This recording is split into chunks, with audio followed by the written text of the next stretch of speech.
안녕하세요. 고품격 허세 방송 마드리드의 이안입니다. 이번 시간에는 스페인의 플러스 울트라 정신에 대한 이야기를 해보겠습니다. 이 철학을 소개하기 전에 이세벨 여왕이 왕권 다툼 때문에 잠깐 감금된 곳이 세고비아의 알카사르죠. 이분이 스페인 중심 왕국 카스티아의 여왕이 됩니다. 그곳이 바로 세고비아 마유르 광장에서 왕위 즉위식을 하거든요. 이 여왕의 탄생이 세계사까지 바꿔놓을 거라는 생각은 아무도 못했을 거예요. 1492년도 1월 달에 그라나다의 알함브라를 함락하고 스페인을 카톨릭으로 통일하죠. 근데 10월 달에는 더 큰 사고를 칩니다. 콜럼버스를 지원해서 신대륙을 발견시키죠. 다음 달이면 콜럼버스 데이가 있고요. 아주 큰 행사를 마드리드에서도 합니다. 희대의 사기꾼이죠. 왜냐하면 지구가 둥글대요. 미쳤다고 생각했겠죠. 그런데 당시에는 그래도 믿는 사람이 이제 꽤 있었어요. 이사벨 여왕도 이 사실을 믿었고요.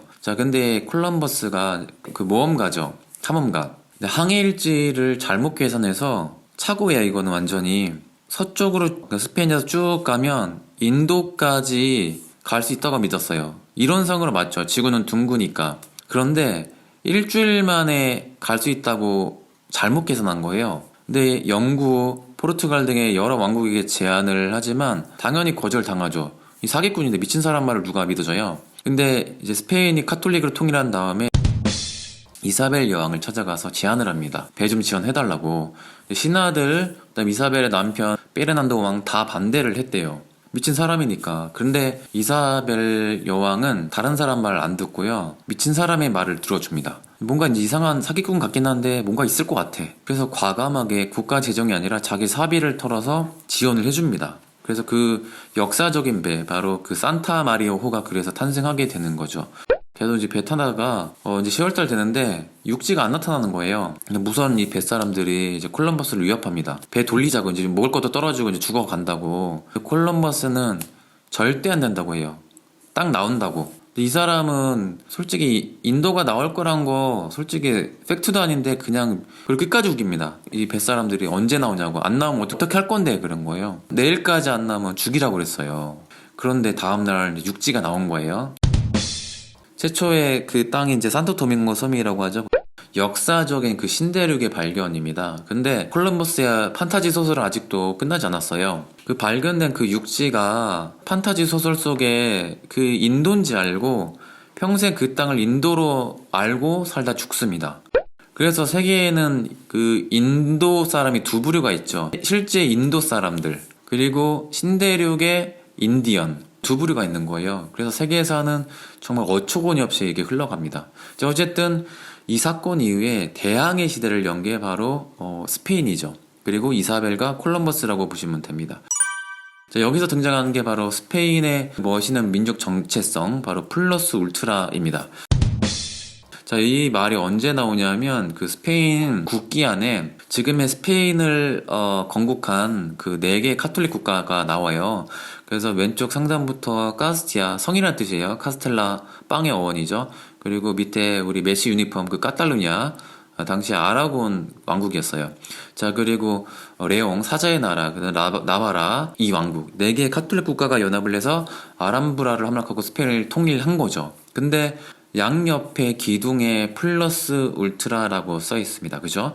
그리고 밑에는 파도 물결이 있습니다. 바다. 그리고 우리 거기 문양 밑에 이게 뭐 열매 같은 게 보이잖아요. 가운데. 이거는 그라나다 열매예요. 그래서 그라나다를 함락하고 스페인을 통일했기 때문에 어떻게 보면 이사벨의 상징이기도 합니다. 스페인 뭐 통일의 상징이기도 하고, 그라나다를 함락하고 스페인을 통일했으니까. 그라나다가 석류란 뜻이에요. 석류 열매, 그라나다. 어쨌든 이 플러스 울트라가 왜 그러냐면, 그래서 신화 세계관에 따르면 그 유럽과 아프리카는 원래 한 땅이었어요. 같이 붙어있는 땅이었는데 신화의 영웅이죠. 헤라클레스가 땅을 갈라버렸거든요. 그래서 아프리카와 유럽이 벌어지면서 나눠지면서 지중해가 이렇게 열립니다. 그래서 우리 과학에 나오는 대륙 이동설 있잖아요. 그래서 신화에 따르면 헤라클레스가 갈른 거예요, 땅을. 이거 재밌죠, 이런 거. 갈라진 땅 끝마을에 거대한 두 바위가 있었대요. 그래서 지브랄터와 세우타 이쪽 동네인데 그래서 지금도 세우타 지브랄터 가면요, 헤라클레스 기념비가 있는 겁니다. 그래서 그 헤라클레스 기념비 이걸 확대를 하면요, 고대 세계관 지도가 나오거든요. 그래서 보세요. 자세히 보면 이게 지중해고요. 오른쪽이 스페인과 아프리카가 되게 가까워 보이잖아요. 그래서 서쪽은요, 지도가 없네요. 옛날엔요, 대서양 건너면요, 지옥이라고, 땅끝이라고 믿은 거예요. 그래서 헤라클레스 기념비에 고대 사람들, 헤라클레스 거대한 바위를 기둥이라고 하거든요. 그 바위에 고대 그리스 사람들은 뭐라고 써놨냐면 논 플러스 울트라, 더 나아갈 곳 없노라라고 써놨대요. 이거 라틴어예요. 그래서 한 개를 그어놓은 거죠. 근데 여기까지가 땅끝이니까 땅끝 마을에다 이렇게 써놓은 거예요. 그런데 아까 말씀드린 그 이사벨과 콜럼버스의 인생 만남 이후에 세계사를 완전히 다시 쓰죠. 신대륙 발견한 이후에 대항해 시대를 열었습니다. 그래서 플러스 울트라, 이때 나온 건데 이제 논만 빼고 플러스 울트라만 남겨서 이 뜻이 이제는 정반대가 돼요. 이 너머로 나아가라, 갈 때까지 가라라는 뜻이에요. 그래서 스페인의 그 도전 정신을 말하는 거죠. 세계관이 갇혀 있을 때, 논 플러스 울트라였을 때는요, 사람들이 도전할 생각도 안 했어요. 진짜 세상 끝이라고 믿었으니까 자신의 한계를 미리 그어놓은 거죠. 그런데 그 한계를 풀어놓은 게 바로 이사벨과 콜럼버스입니다. 자, 그랬더니 세계의 반이 생겼죠. 서쪽 가니까 신대륙이 생겼고요. 그 아메리카 대륙에 그 많은 식민지를 건설하면서 대항해 시대를 열었습니다. 근데 세계관은 또 상대적이죠. 남미의 그 원주민들에게는 재앙의 역사였습니다.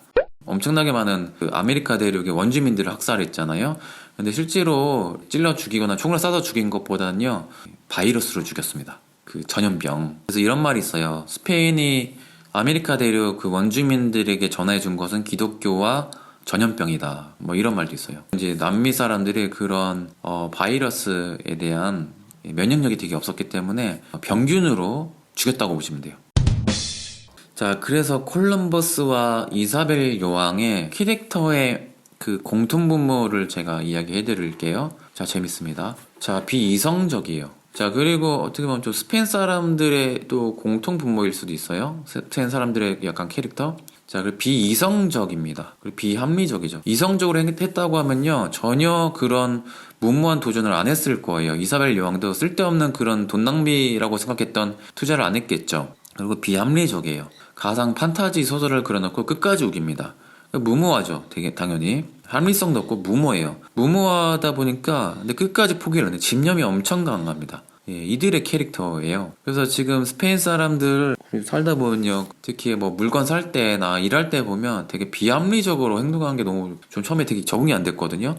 근데 이게 꼭 우리 현대인은 합리적이고 이성적인 게 무조건 정답이라고 생각하잖아요. 근데 아닐 수도 있어요.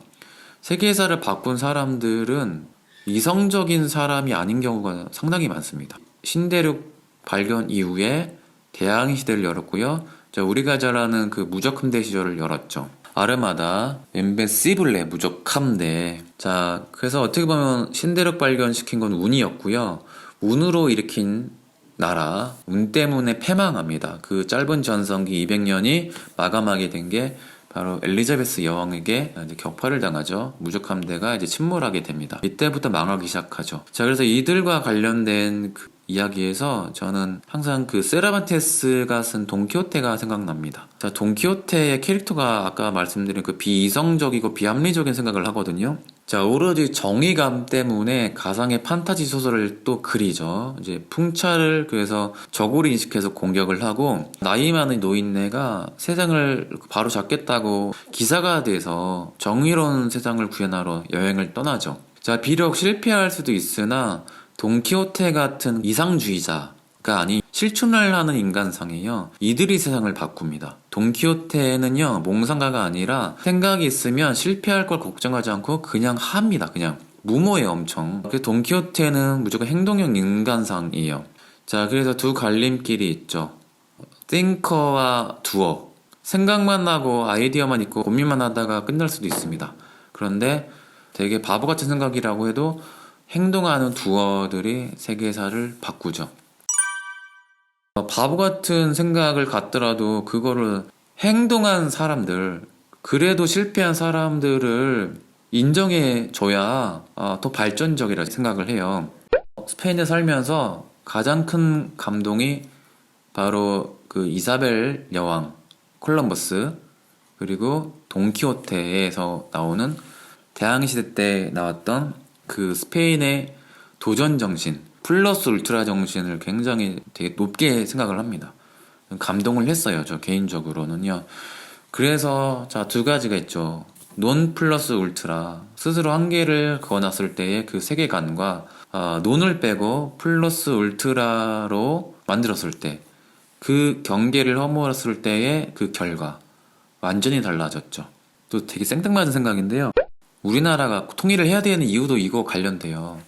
우리는 휴전선이 있어서 우리는 대륙과 연결된 우리 뭐 반도 국가로 생각하시잖아요. 아니에요. 우리는 섬에 불과합니다.